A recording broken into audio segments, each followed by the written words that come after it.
Je voudrais à mon tour tout d'abord remercier Jean-Michel Blanquer, qui a associé la Fondation Maison des Sciences de l'Homme à ses réflexions. Et je le dis d'emblée, je trouve toujours bien quand l'amitié personnelle et la vie intellectuelle ou scientifique peuvent se croiser. Je voudrais aussi remercier Jean-Yves Méindol, Manuel Franck, M. Bonafou, mes chers collègues. Et je vais rentrer dans le vif du sujet en posant une question sans détour. Parce que je pense qu'un colloque comme celui-ci doit être l'occasion d'exercer aussi son esprit critique.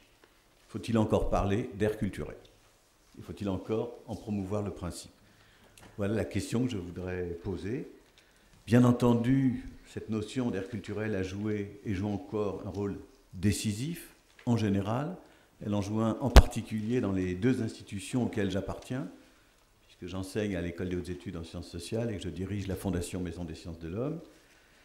L'idée, la notion d'air culturel a accompagné l'essor de recherche, la mobilité de chercheurs, généralement avec bonheur. Elle donne sens à l'existence de nombreux laboratoires et plus généralement, elle donne sens à toute une vie intellectuelle et scientifique de première importance. Il faudrait être sourd et aveugle pour sous-estimer son apport.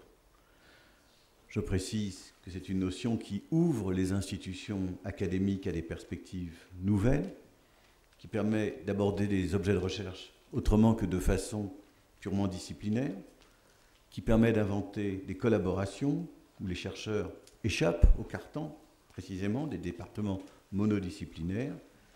C'est aussi une notion qui permet de tenir compte de ce qui est dit et de ce qui est produit à l'intérieur même, ou de l'intérieur même des aires en question.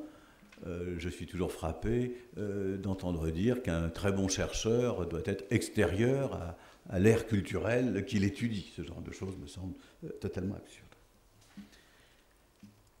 Et pourtant, il me semble que c'est une notion qui appelle une réflexion critique. Je le ferai à partir de mon expérience en disant, de façon générale, qu'un poids trop considérable accordé à une logique de type aire culturel peut être facteur de risque, de difficulté et que cela rencontre des limites. Peut-être même, peut-on se dire que cette logique d'aire culturel est datée. J'ai en tête, en faisant cette remarque, la chance que j'ai eue, il y a quelques années, de voir les plans que Fernand Braudel avait fait dessiner pour les bibliothèques de la future Maison des Sciences de l'Homme. On est donc dans la fin des années 50 à peu près, et en gros, voilà comment il prévoyait les choses. Au premier étage, un espace qu'on peut appeler universel, c'est-à-dire une bibliothèque générale pouvant servir à toutes sortes de travaux. Et puis ensuite, à chaque étage du bâtiment, des bibliothèques spécialisées, reliées ou articulées à des centres de recherche de type aire culturel. Autrement dit, un espace généraliste, des espaces en termes d'aire culturel, et tout ceci devant communiquer verticalement de façon, et c'est ça la chose importante, que le général et le particulier, l'universel et le culturel, si vous voulez, s'articulent et non pas soient dissociés. On n'était donc pas dans une organisation disciplinaire, on articulait les choses, la pluridisciplinarité était bien au cœur de la vision de Braudel. Je ne suis pas certain qu'il proposerait exactement le même schéma d'organisation pour le grand équipement documentaire d'Aubervilliers, dont la progression m'intéresse évidemment énormément. Alors, à partir de là, je voudrais faire quelques remarques. Premier problème qui se pose aujourd'hui, c'est cette idée qu'on puisse associer aire, donc territoire, géographie, et culturel, culture. Et donc qu'on puisse tracer une correspondance étroite entre espace, territoire et culture. Alors, il est vrai, et là je parle en sociologue, que les sciences humaines et sociales ont longtemps cru possible d'afficher l'image d'une telle correspondance. Et que c'est un principe qui non seulement est sociologique, mais enfin, qui avait des dimensions fortement politiques ou géopolitiques. Après tout, les traités de Westphalie, en 1648, ont dit, en gros, à chaque État, sa nation, autrement dit, à chaque forme administrative et politique, son histoire, sa langue, ses traditions, etc. Et ce principe, qui associe donc des territoires et des cultures ou des nations, ce principe était lui-même complémentaire d'un autre, qui est apparu à peu près dans le même contexte, peut-être un petit peu avant, à l'époque de la Réforme et de la Contre-Réforme, l'idée qu'on pouvait mettre fin aux guerres de religion en associant chaque région a une religion. Mon latin est exécrable, mais enfin, cuius regio, cuius religio. Ce modèle westphalien, comme disent souvent les chercheurs en sciences politiques, est aujourd'hui, à bien des égards, débordé. Et dans nos disciplines, la crise de ce modèle, c'est celle que Ulrich Beck, notre collègue allemand, appelle la crise du nationalisme méthodologique, qui consiste à penser les problèmes du monde contemporain de l'intérieur même, dans le cadre même de l'État-nation. Pour le dire autrement, les cultures, tout comme les religions, se globalisent, se déplacent, circulent concrètement, par exemple avec les phénomènes migratoires, mais aussi avec le tourisme, et indirectement, virtuellement, avec la révolution numérique qui s'est jouée en quelques années. Les imaginaires, même pour ceux qui ne se déplacent pas, se nourrissent de symboles, d'images, de toutes sortes d'éléments qui jouent à l'échelle de la planète. Ça fait maintenant pratiquement 25 ans que Arjuna Padurai, l'anthropologue, nous l'explique. Et il faut à bien des égards parler de déterritorialisation si l'on souhaite aborder la production et la diffusion de formes culturelles, qu'elles soient anciennes ou qu'elles soient neuves. J'ajoute, pour avoir un instant laissé planer peut-être une certaine confusion, que culture et religion, qui à l'origine peuvent être liées, puisque c'est dans les mêmes territoires qu'une religion se lie à une culture, aujourd'hui animent la vie de collectivités qui elles-mêmes ne les distinguaient guère peut-être au départ, mais qui aujourd'hui vivent dans des conditions telles que la culture et la religion procèdent de logiques différentes. J'étais très impressionné d'essayer d'imaginer ce que l'on me disait quand on me parlait de l'essor de l'islam au Chiapas. Bon, culture et religion ici me semblent être des phénomènes très, très diversifiés. Aujourd'hui, donc comme les cultures, les religions sont globales. On pourrait d'ailleurs se dire que les religions n'ont pas attendu l'époque actuelle pour se globaliser. Le christianisme, 2000 ans de globalisation d'une certaine façon. Mais surtout, culture et religion s'étendent dans des parties du monde où elles n'existaient pas auparavant et où d'autres cultures que celles où arrivent de nouvelles cultures pouvaient préexister. Et donc, comment pourrait-on parler d'ère culturelle arabe ou arabo-musulmane aujourd'hui, alors qu'il y a des Arabes éventuellement musulmans ou des musulmans éventuellement arabes dans des pays où l'on n'en comptait guère ou très peu il y a quelques dizaines d'années. J'ai dit la globalisation, elle n'est pas seule en cause.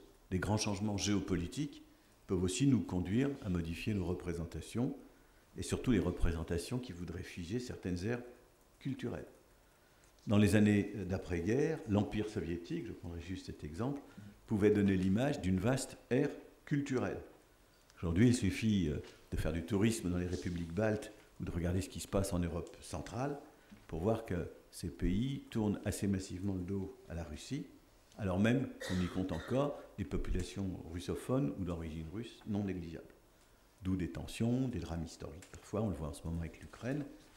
C'est très intéressant, l'Ukraine, où côté ukrainien comme côté russe, aujourd'hui, on voit les gens réexaminer l'histoire nationale, par exemple du côté russe pour examiner l'hypothèse d'une grande Russie, ou du côté ukrainien pour faire valoir une épaisseur historique de la nation ukrainienne. Et donc quand on voit tout ça, on se dit que l'idée d'une ère culturelle soviétique, ou même post-communiste, cette idée vole en éclats. En tout cas, son périmètre doit être repensé. Il peut arriver qu'une ère culturelle soit presque une fiction, je le dis avec prudence. L'Europe aujourd'hui, elle est économique, elle voudrait être politique. Il est difficile, je pense, de dire que c'est une ère culturelle, sauf à dire, ce qui est très intéressant à mes yeux, que c'est une ère culturelle en chantier, en train de se construire, mais sans l'épaisseur historique, par exemple, des nations, des cultures qui forment les nations qui composent l'Europe. Autrement dit, l'Europe, c'est peut-être une ère culturelle en devenir, en projet, plus qu'une ère culturelle, comment dirais-je, enracinée dans l'histoire et dans le passé, même si on peut évoquer des figures comme celle de Charlemagne. Je voudrais faire un deuxième ensemble de remarques assez critiques. L'idée d'ère culturelle implique une certaine stabilité dans l'espace et dans le temps. Si on veut s'y consacrer comme chercheur, il faut en effet que les contours soient bien délimités. Ce qui veut dire aussi qu'on doit envisager que la culture elle-même ne se transforme pas, ou pas trop rapidement. Et donc, la notion d'aire culturelle, me semble-t-il, véhicule assez rapidement l'idée de reproduction des cultures. Or, aujourd'hui, je ne connais plus de chercheurs en sciences humaines et sociales qui acceptent cette idée de la pure reproduction des cultures. Aujourd'hui, nous disons d'une façon ou d'une autre que les cultures sont produites, bien plus qu'elles ne se reproduisent, qu'elles sont en transformation constante, y compris lorsqu'elles se présentent sous la forme de traditions bien établies.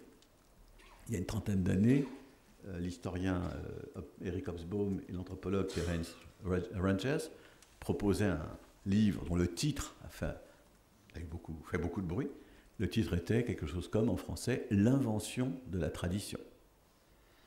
Ce qui veut dire que ce qui fait culture à un moment donné pour un groupe donné, c'est en fait le fruit d'inventions permanentes, le fruit de processus où des acteurs ont amalgamé de façon plus ou moins stable des éléments, les uns repris à un passé plus ou moins mythique, les autres importés, les autres encore empruntés à d'autres cultures avec lesquelles un groupe coexiste, le tout avec une créativité qui peut être impressionnante.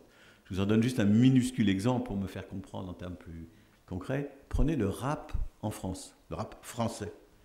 D'un côté, c'est un produit d'importation. Le rap, ça nous vient des États-Unis. Deuxièmement, c'est un produit d'importation adapté à des situations sociales et territoriales assez particulières en France. C'est les banlieues. Quand on dit le rap, c'est d'abord la culture des banlieues pauvres, pas les banlieues riches. Et puis, c'est aussi une forme d'expression, de signification qui renvoie à la situation économique, à l'exclusion, au racisme, à l'islam, à toutes sortes de thématiques qui nous rappellent aussi qu'il est inventé ou transformé par des populations qui ne sont pas simplement définies socialement, mais aussi culturellement, à partir d'origines nationales diverses, issues, comme on dit, de l'immigration. Alors l'idée d'aire culturelle peut-elle s'accommoder d'un tel constat qui souligne l'existence et peut-être le primat, en tout cas c'est mon idée, des logiques de production plutôt que des logiques de reproduction, un tel constat qui souligne aussi l'existence de logiques d'hybridation, de métissage culturel, on peut le dire de mille et une façons, de créolisation, de changement permanent. Je n'en suis pas certain. J'ajoute que si on regarde les choses non pas en termes d'air et de territoire, mais en prenant le point de vue des personnes singulières, un même individu, au même moment ou au fil de son existence, peut très bien se référer à diverses origines, à diverses participations culturelles. On peut par exemple être, comme on dit aujourd'hui, diasporique, se sentir à 100% français et à 100% originaire de telle ou telle autre partie du monde, avoir deux nationalités, même trois parfois. Les cultures ne sont pas immuables, elles se font, elles se défont, et il en va de même pour les choix culturels des personnes singulières. Et donc l'espace des cultures, je n'ose pas dire l'ère des cultures, varie d'un moment à un autre, et s'il faut donc en accepter l'idée, c'est en notant que pour un même individu, l'inscription peut se faire non pas dans une culture elle-même associée à un territoire, mais évidemment dans plusieurs cultures dont les aires ne coïncident pas nécessairement et qui peuvent être à géométrie variable. Je voudrais faire un troisième ensemble de remarques pour envisager cette question qui nous hante tous, je crois, lorsque nous parlons de culture, la question de l'ethnocentrisme, du risque de l'ethnocentrisme. Apparemment, le découpage en aires culturelles est rigoureux, adossé à des préoccupations scientifiques qui devraient avoir valeur universelle. Et donc, il devrait être accepté par tous, ceux qui produisent ce découpage comme ceux qui sont concernés par lui. Cela s'inscrit dans une vision donc, du monde, des territoires, des cultures, qui fait sens pour nous, si je peux dire, et pour eux, ceux qui sont placés dans une ère culturelle. Mais est-ce qu'il n'y a pas un risque d'ethnocentrisme? Et je dirais même d'un ethnocentrisme, parce que l'ethnocentrisme peut être le fait des dominés, mais enfin, celui qui nous occupe le plus, c'est l'ethnocentrisme des dominants. Est-ce que ça n'est pas un ethnocentrisme occidental que de construire des aires culturelles de cette manière-là? Je vais faire une toute petite remarque qui m'est venue à l'esprit, je ne sais plus en disant quoi, il n'y a pas très longtemps, mais peu importe. Nous disons ère culturelle pour parler d'autres parties du monde que la nôtre. Nous avons plus de difficultés à nous considérer comme étant, nous, une ère culturelle. Nous sommes universels. Et donc, penser et rechercher à travers le monde des aires culturelles, c'est découper le monde avec des catégories qui ne sont pas nécessairement celles des peuples, des populations, des groupes humains concernés, mais qui sont celles de ceux qui catégorisent et dont les représentations sont elles-mêmes à analyser. Je ne suis pas spécialiste de l'Afrique, mais enfin, quiconque s'intéresse à la colonisation de l'Afrique voit très bien que les découpages, les frontières, les nations, les ethnies, etc., tout ça doit énormément à la colonisation et au regard qu'elle a porté sur cette partie du monde. Et donc, s'il faut entériner le legs de cette histoire pour développer les sciences humaines et sociales, je pense qu'il faut au moins y réfléchir. Nous ne sommes plus à la fin des années 80, quand on nous a dit que c'était la fin de l'histoire. Nous savons qu'au contraire, l'histoire n'est pas terminée, que des nouveaux découpages se profilent, et donc que les aires culturelles risquent de n'être pas beaucoup plus que le résultat, à un moment donné, de processus politiques, économiques, d'expansion, de séparation, etc. Celles qui correspondent peut-être à l'état du monde à un moment donné, mais pas au monde qu'on aura demain. Je dirige une institution où on a été amené à changer un peu le nom de certains programmes aires culturelles. On avait un programme qui s'appelait, je crois, Monde soviétique ou quelque chose comme ça. On ne peut même pas l'appeler post-soviétique, c'est pas tout à fait intéressant. Voilà, donc c'est ce genre de questions qu'il faut aussi avoir en tête. Et cela me conduit à une quatrième série de remarques, tout ça étant évidemment lié. Quand on dit aire culturelle, on associe la géographie et l'approche en termes de culture. Je l'ai dit il y a un instant. Cela veut dire que les aires culturelles trouvent leur unité du fait de frontières. Et qu'en général, ces frontières sont celles d'un État ou de quelques États. C'est très géographique, au point parfois que la géographie, si j'ose dire, l'emporte, ou la géographie politique l'emporte sur la culture. On va dire par exemple l'Inde, le sous-continent indien, je parle sous le contrôle de Jean-Luc Racine, aire culturelle, et dès qu'on met le nez dans cette immense aire culturelle, les différences sont peut-être bien plus considérables à l'intérieur qu'entre cette aire culturelle et d'autres aires culturelles. Et donc ça risque de devenir une commodité pour parler en réalité d'un certain nombre d'États.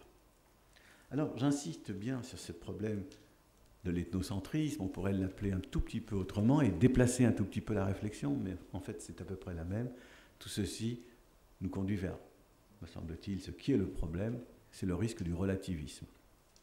Finalement, pour moi, les limites les plus importantes de la notion d'aire culturelle, ce sont les limites de toute spécialisation qui serait susceptible de se couper d'une vie intellectuelle et scientifique générale, qui serait susceptible de fabriquer des ensembles qui se replient sur eux-mêmes. Organiser uniquement, systématiquement la recherche en aire culturelle, c'est promouvoir très vite une sorte de relativisme, puisque pour chaque aire, les chercheurs, les étudiants, tous ceux qui en participent, n'ont aucune raison particulière de s'intéresser à d'autres questionnements que ceux qui peuvent concerner leur propre aire.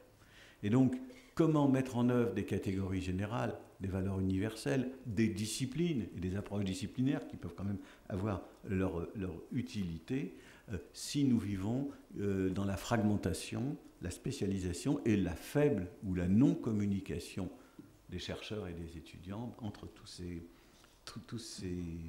univers. Et donc je pense que les limites des approches en termes d'aire culturelle sont dictées par les difficultés qu'il peut y avoir à introduire des questionnements généraux, des perspectives universelles dans la réflexion de ceux qui s'installent dans ce type de découpage exclusivement. Tout ce qui est encapsulement, si vous voulez, dans un domaine délimité qui vous permet de circuler à l'intérieur de votre domaine sans trop se préoccuper de ce qui peut se passer au-delà ou en dehors de cela, peut être extrêmement dangereux. Certes, cela apporte en précision, en érudition, ce qui est une très bonne chose.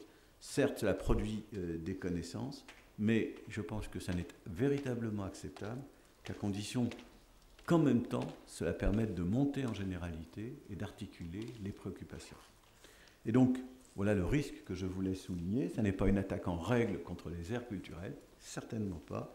C'est au contraire Je pense que ces risques peuvent être prévenus, que des institutions qui donnent beaucoup d'importance aux aires culturelles peuvent aussi, en même temps, insister sur la nécessité qu'il y a à avoir une vie intellectuelle ou scientifique qui ne se limite pas à la juxtaposition de ces fameuses aires culturelles. Je vais le dire très concrètement à partir de ma pratique. J'ai dirigé un laboratoire de recherche pendant trop longtemps, une quinzaine d'années, le CADIS.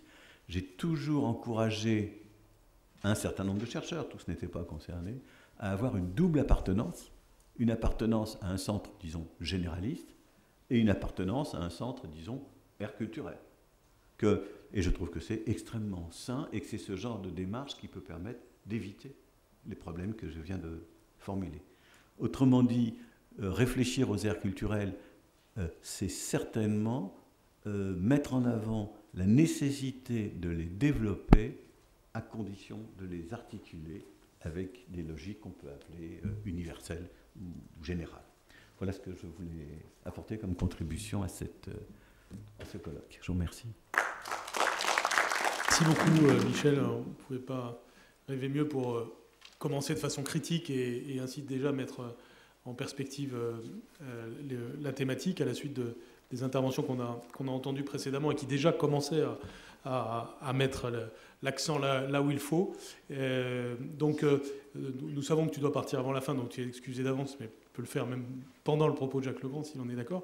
Et donc, maintenant, donc, la parole est à Jacques Legrand dans cette partie introductive qui a le temps qu'il veut, parce que je m'adapterai ensuite. Donc effectivement, cette idée que tu viens d'exprimer de considérer une aire culturelle et la difficulté que nous avons à nous considérer nous-mêmes comme une aire culturelle, c'est, je crois, un point de repère pas inintéressant. Je rebondirai juste sur cette question du relativisme. Je crois qu'on en est encore aujourd'hui, malheureusement, on est encore dans une situation où le risque de plaquer des vérités universelles, elles-mêmes très ethnocentrées, reste plus important que ce qui est vrai dans la société. Le risque de fermeture sur des communautés, des perspectives fermées, des étanchéités, ça n'a rien à voir avec les aires culturelles, ni avec les aires, ni avec les données, mais la possibilité de s'enfermer dans des problématiques, de s'enfermer dans des visions partielles, je dirais, ça n'est pas ou bien, ou mal, par rapport au fait de pratiquer un discours d'universalité qui a tous les risques lui-même de s'enfermer. C'est pas l'un contre l'autre, c'est soit un discours de particularisme devient un enfermement dangereux, mais à ce moment-là, il a en règle générale très peu de choses à voir avec la démarche scientifique, soit on a un discours qui se prétend et se veut scientifique, mais qui est en même temps le véhicule d'une vision elle-même préalablement enfermée. Donc là, on a un petit peu quelque chose. Poser le problème de ce risque, à mon avis, c'est faire l'impasse sur tout ce qui s'est fait dans la pensée scientifique depuis un certain nombre d'années.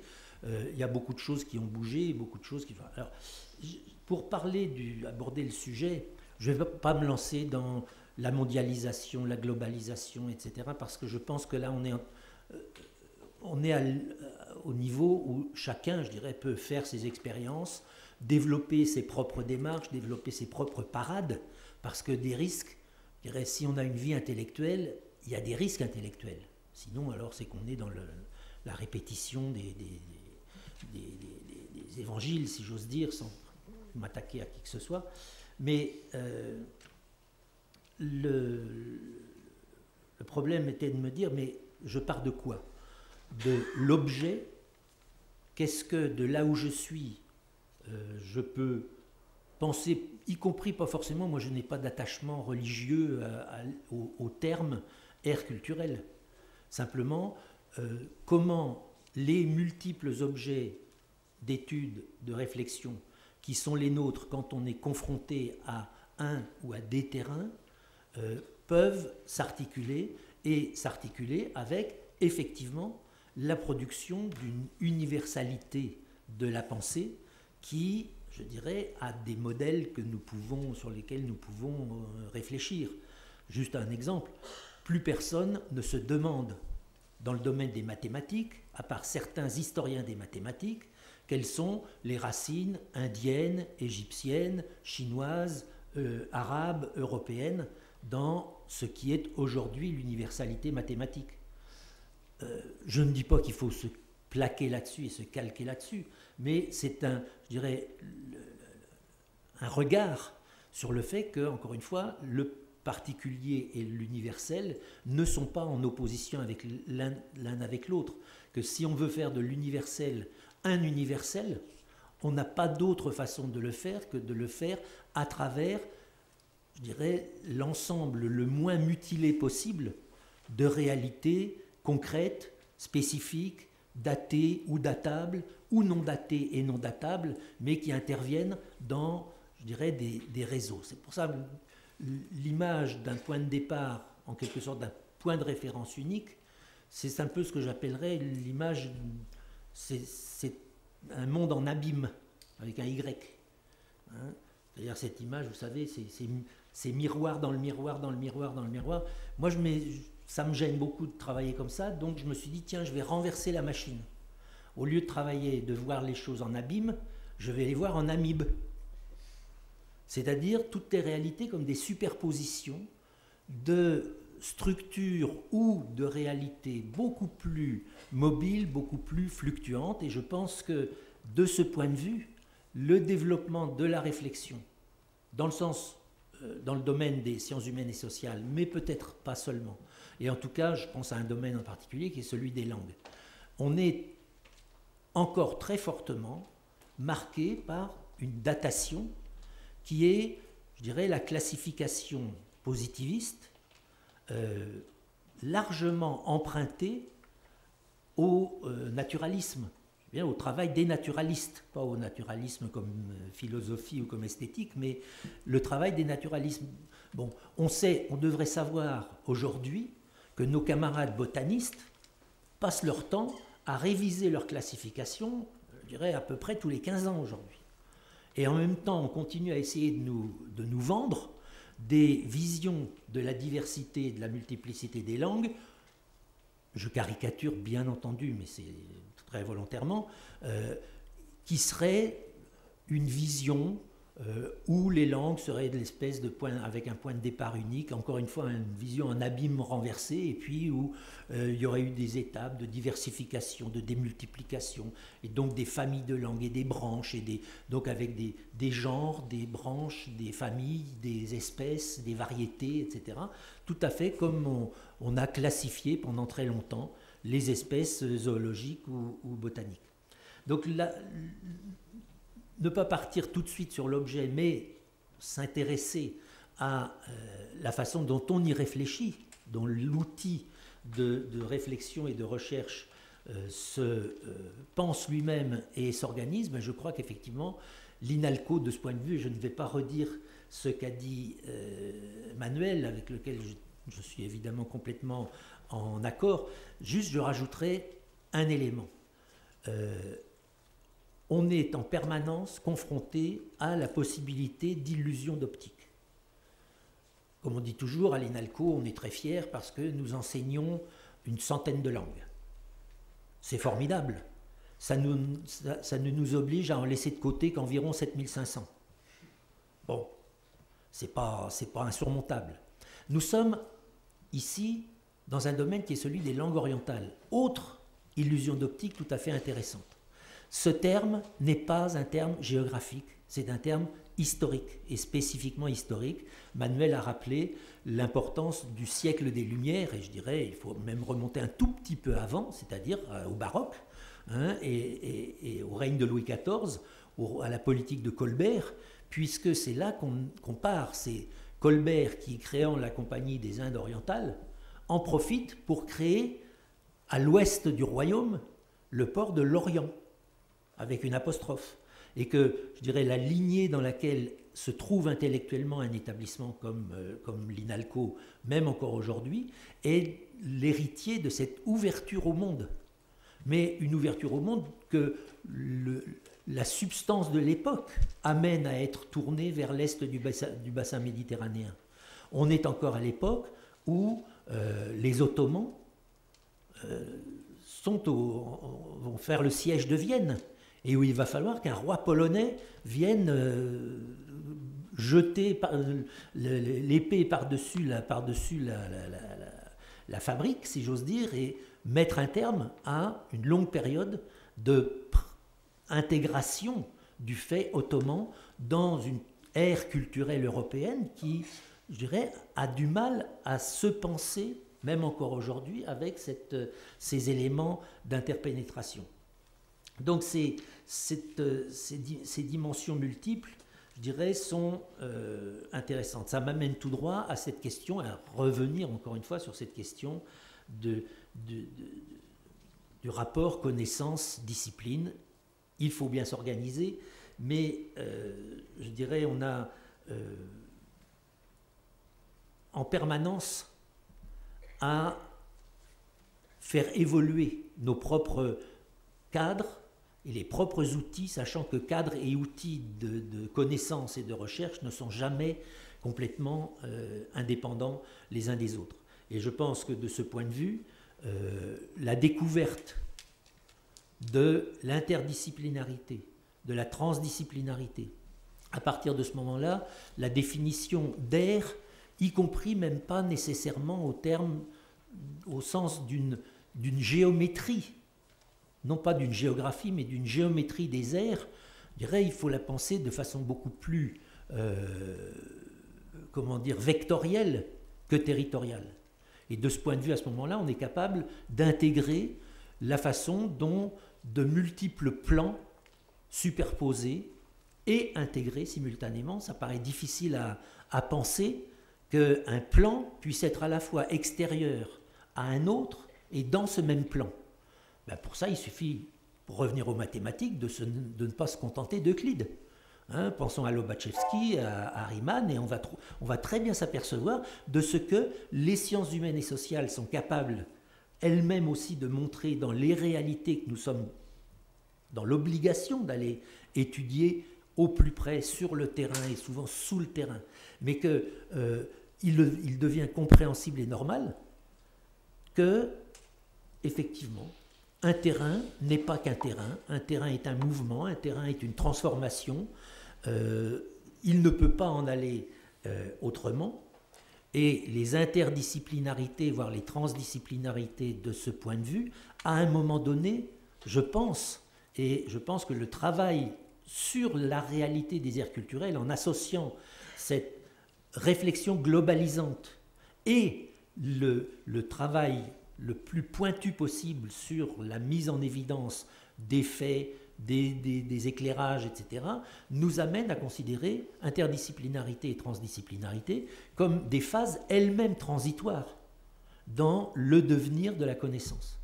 En d'autres termes, les spécialistes des aires culturelles, qu'elles soient sur l'Europe ou sur le monde le plus lointain possible, ont une vocation et une responsabilité spécifique et particulière qui est de traverser et de dépasser les disciplines, ce qui ne veut pas dire être des casseurs de disciplines.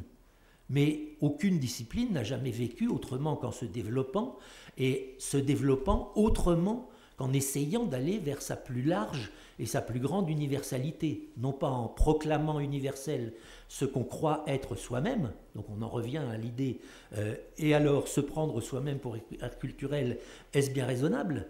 Mais à la fois donc en se percevant dans cette multiple dimension et en faisant profiter la démarche qu'on mène vis-à-vis d'autres. Il y a de ce point de vue, je dirais, un effet qui n'est pas spécialement un effet de la réflexion sur les aires culturelles, mais qui est un nouveau paramètre absolument considérable, qui est lourd, au bon sens du terme, de multiples conséquences, c'est que nous ne faisons plus aujourd'hui de la recherche sur les populations, les cultures et les langues du monde sans qu'y participent, s'y impliquent et très souvent y occupent une place de première importance des chercheurs qui sont eux-mêmes issus de ces ensembles, de ces communautés, de ces cultures et de ces territoires. Et je pense qu'il y a un facteur là-dedans. Nous sommes souvent très prétentieux, nous détenons mieux que d'autres une connaissance, etc. Dieu merci, c'est en train de considérablement évoluer. Alors, l'objet, ça a déjà été dit, mais je pense que c'est tout à fait fondamental, l'image d'un territoire fini. Pour ça, il faudrait déjà avoir une notion qui est celle de certaines cultures et de pas d'autres, qui est celle de frontières. Le domaine dont je m'occupe, les Mongols ont entendu parler pour la première fois d'une frontière à peu près vers les dernières années du XVIIe siècle. Mon vieux camarade Gengis Khan ne savait pas du tout ce que c'était que des frontières. Ça n'avait aucun intérêt, ça n'avait aucune réalité. La Mongolie, en tant qu'espace, devient un État et ne le devient avec des frontières qu'en 1912. Donc on est en train je dirais, on peut brasser beaucoup de choses multiples. Il faut aussi à un moment donné recerner. Parce que recerner, ça veut dire quoi? Ça veut dire constater qu'à toute époque, et sur des étendues d'une extrême variabilité, on a des facteurs d'extension politique, d'extension religieuse. Quelquefois, ça se rattache, quelquefois, ça se détache. Quelquefois, on a des identités religieuses qui sont le résultat d'un choix politique. Paris vaut bien une messe. Et on peut, à partir de ce moment-là, s'apercevoir à 300 ans près que, à peu près, ça marche. Puis on s'aperçoit qu'à l'échelle d'une histoire plus longue, c'est loin d'être aussi simple. Des extensions et des variabilités linguistiques, non seulement entre des zones caractérisées par la présence de telle ou telle langue, mais par des facteurs d'évolution ou au contraire de similitudes maintenues en dépit de conditions dont on pourrait supposer qu'elles sont elles-mêmes des facteurs de changement, des variations évidemment socio-économiques et des variations, ça a été dit et je crois que c'est très important, des extensions d'air de type de caractère esthétique. Tout ce millefeuille, je dirais, qui est au bout du compte ce qui va se traduire dans la vie d'une population, et à terme, y compris dans la vie d'un individu, est quelque chose que nous devons intégrer dans notre vision de ce que peuvent être des aires culturelles. Alors, je disais, je ne vais pas parler de la globalisation, etc. Je vais même prendre ça presque à l'envers. C'est de dire, c'est très joli tout ça, mais au Paléolithique, qu'en est-il des aires culturelles? Je crois qu'on est à un des moteurs fondamentaux, les mouvements de colonisation par l'espèce Homo sapiens. Je le vois sur l'espace qui est celui dont je m'occupe, qui est celui de l'Eurasie continentale, parce que la Mongolie et les Mongols ne sont pas seulement des gens qui sont quelque part là-bas dans le fond à l'est, mais il y en a aussi jusqu'à l'ouest de la mer Caspienne, et tout cela, c'est des grands mouvements de diffusion, et puis ces mouvements de diffusion sont loin d'être continus, loin d'être homogènes, loin d'être uniformes. On a en permanence, et c'est sans doute là une des sources fondamentales de la multiplicité des cultures, non pas simplement une implication à un moment donné et à une époque donnée dans un contexte qui est déjà lui-même très complexe et très chargé d'influences multiples, mais au degré le plus élémentaire de la diffusion de l'espèce à la surface de la planète, on a des mouvements qui sont des mouvements d'interruption, des mouvements de reprise de mouvement, des mouvements d'isolation, donc création d'isolats qui sont probablement à la source de certaines particularités des cultures portées par ces êtres. Il y a là-dedans de la culture matérielle, il y a de la culture symbolique. Or, ce qu'on perçoit tout de suite, dès le Paléolithique, c'est qu'aucune de ces cultures ne peut avoir la prétention à une originalité et à une homogénéité qui ne serait que sa propriété propre.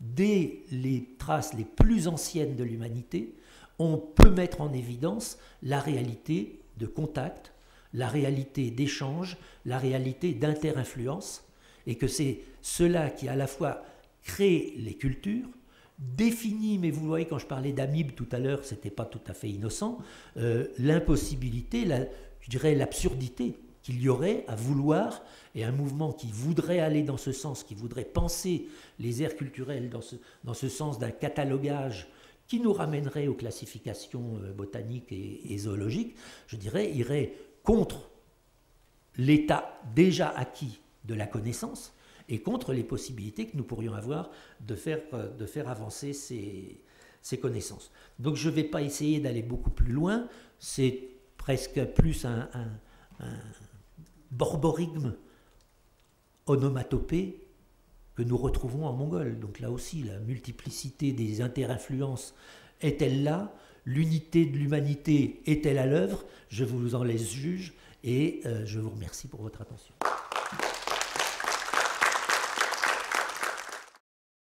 Je voudrais simplement, en partant de ce qui a été dit par Michel Vivorca et de ce qui a été dit par Jacques Legrand, insister évidemment sur la dimension critique de ce que nous souhaitons faire au cours de ces 2 jours et demi. On vient largement de l'entendre. Et pour ce faire, il y a d'abord une première chose qui était très importante, c'est la généalogie. Cette généalogie, je ne vais pas la faire maintenant, puisque c'est tout le sens de la prochaine table ronde.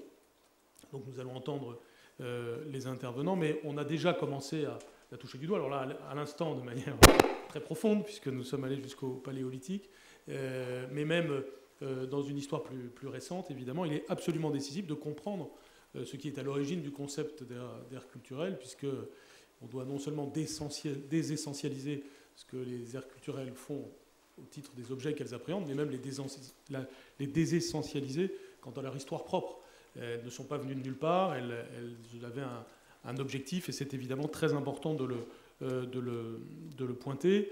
Emmanuel Wallerstein, dans un ouvrage qui en français s'appelait « Ouvrir les sciences sociales », nous montre très bien comment, dans l'après-guerre, à partir de 1945, les besoins des États-Unis d'analyse du monde débouchent sur un encouragement à l'existence des aires culturelles dans les universités, comme une manière opérationnelle, tout simplement, une manière pragmatique de découper le monde et de pouvoir s'appuyer sur des connaissances concrètes pour appuyer des objectifs d'analyse géopolitique et même d'action géopolitique. Et cette dimension-là, évidemment, pour incarner les enjeux, est très importante. On va le voir notamment cet après-midi et je pense tout au long du colloque.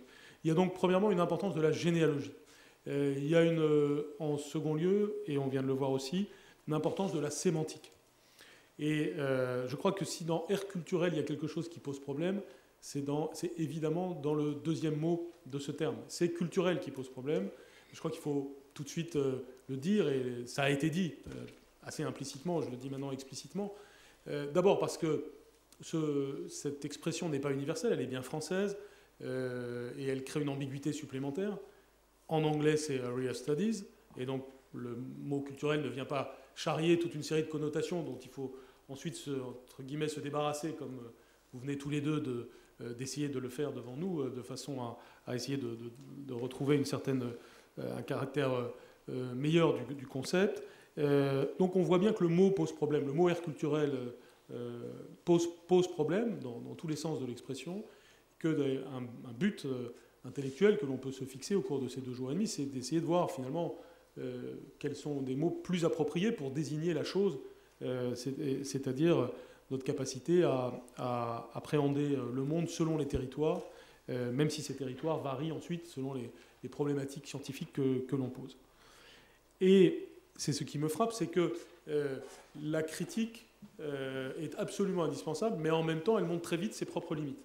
Et je paraphraserai la phrase célèbre qui dit « un peu de science éloigne de ceci, beaucoup de science y ramène ». On peut mettre la foi, plein de choses comme complément d'objet direct, ou comme complément de lieu, ça dépend.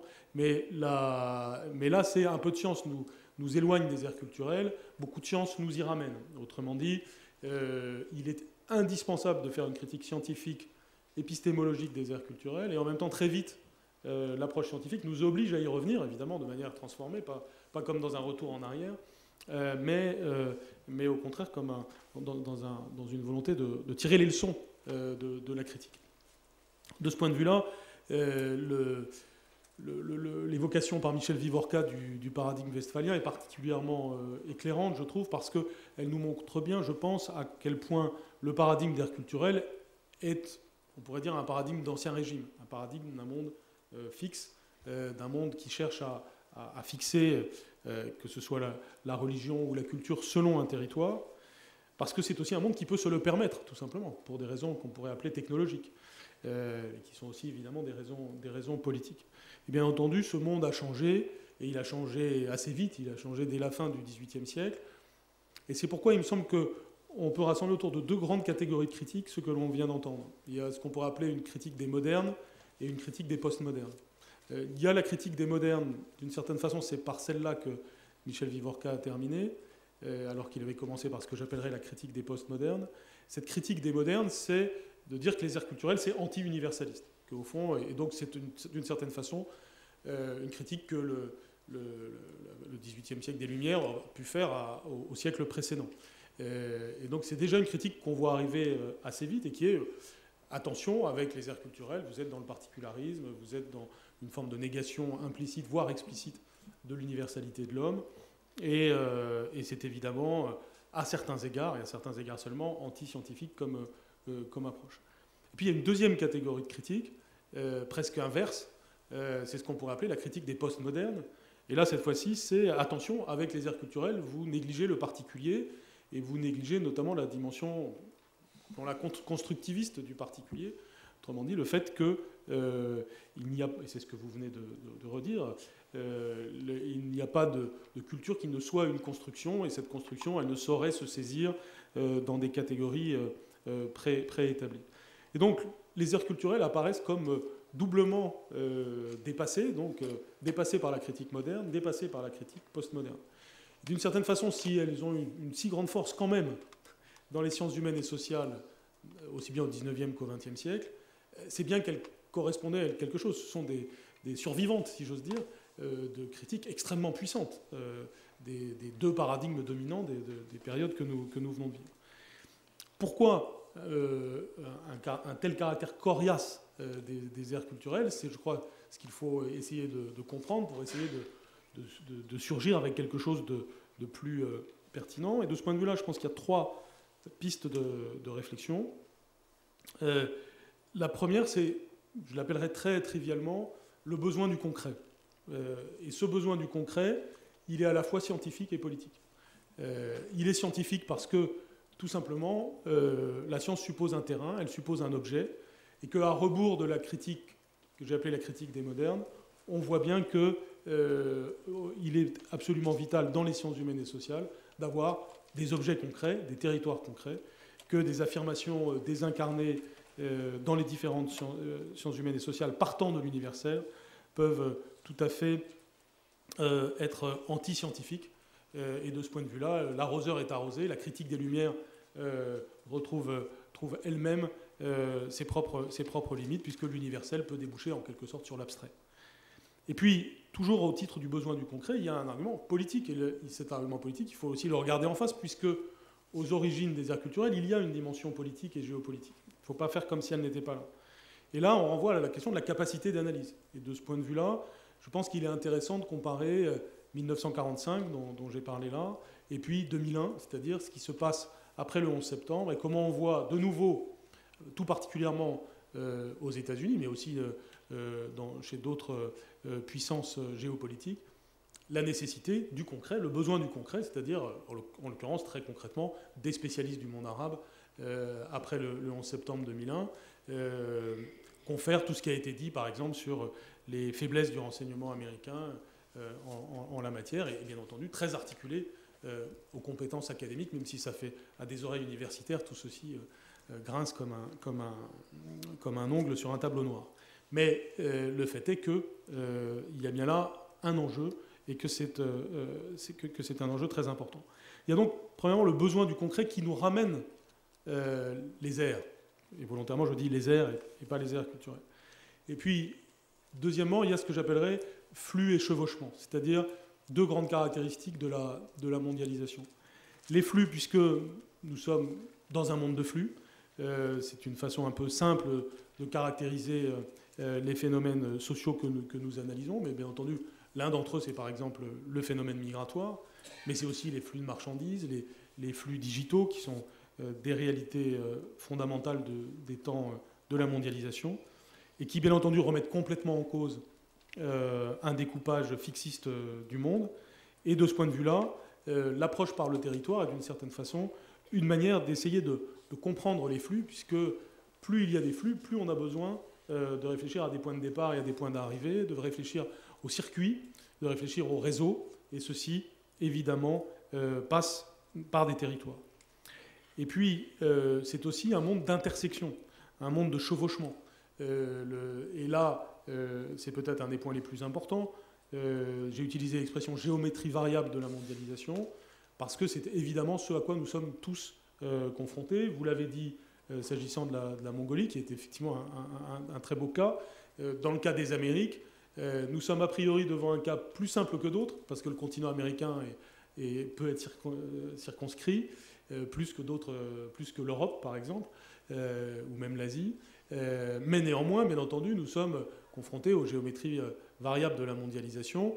Si on prend le cas des Caraïbes, par exemple, les Caraïbes sont tout à fait significatifs d'un territoire que l'on peut circonscrire géographiquement, et en même temps qu'on peut définir de différentes manières géographiquement, et qui en même temps correspond à des influences culturelles totalement diverses, qui est une sorte de petite mondialisation en soi, et qui même a servi parfois de métaphore pour parler de la mondialisation, y compris dans le domaine littéraire.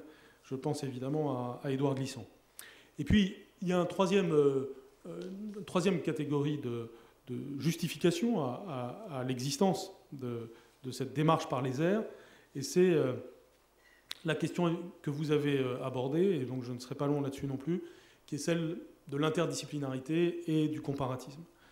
L'interdisciplinarité comme sorte d'impératif catégorique des sciences humaines et sociales, et même des sciences en général, et qui en même temps fonctionne un peu comme un mantra dans la vie scientifique d'aujourd'hui, c'est-à-dire on en parle toujours et on ne le fait pas tant que ça. Et on voit bien à quel point là aussi on est à la recherche de méthodes, et que ça peut passer évidemment par bien des côtés, mais l'approche par les airs est celle qui conduit le plus naturellement à l'interdisciplinarité. Et donc au décloisonnement des airs doit répondre le décloisonnement des disciplines, et ce décloisonnement des disciplines en retour est très utile pour l'approche des airs. Toute personne qui étudie une réalité selon une logique territoriale est bien obligée de convoquer plusieurs disciplines. C'est d'ailleurs bien pour ça que la géographie est probablement là où une des disciplines les plus interdisciplinaires. Et je parle évidemment sous le contrôle de personnes qui en savent plus que moi sur ce qu'il faut dire de la discipline, de cette discipline. Et puis le comparatisme, bien entendu, on en parlera beaucoup demain, mais l'approche par les airs invite là aussi naturellement au comparatisme. Et là aussi, si je prends l'exemple de ce que nous vivons au travers de l'Institut des Amériques, le comparatisme est très pertinent, très heuristique. Ce que nous avons vu par exemple sur les phénomènes urbains est typique de ce que le comparatisme permet. Mais là aussi, je n'insiste pas puisque c'est quelque chose que nous verrons. Au total, donc, on a là un outil pour comprendre la mondialisation, un outil plus nécessaire que jamais. Les risques de cet outil sont considérables. Ils ont été en partie identifiés pendant la session que nous venons de vivre, et il faut donc en être conscient, les identifier et en quelque sorte les traiter. Et nous devons donc réussir à faire évoluer cet outil pour qu'il soit le plus pertinent possible. Pour cela, il est indispensable d'abord que les différentes aires se parlent entre elles, c'est ce qu'on essaye aussi au cours des 2 jours et demi. Il est aussi absolument indispensable de voir dans quelle mesure les phénomènes de la mondialisation sont traités de manière plus pertinente grâce à cet outil, sinon ça ne mérite pas qu'il existe. Et puis, et je terminerai par là, puisque c'est par là que j'ai commencé, il doit y avoir une démarche sémantique, c'est-à-dire une démarche qui évite les malentendus. Nous sommes en train de manipuler pendant 2 jours et demi un grand malentendu. La notion d'aire culturelle génère du malentendu. Comment limiter ce malentendu? Comment réussir sémantiquement à partir sur des bases qui permettent de passer en quelque sorte à autre chose? Je crois que c'est un des enjeux et c'est ce qui va être une des choses intéressantes que nous allons vivre au cours des 2 jours et demi. Merci beaucoup.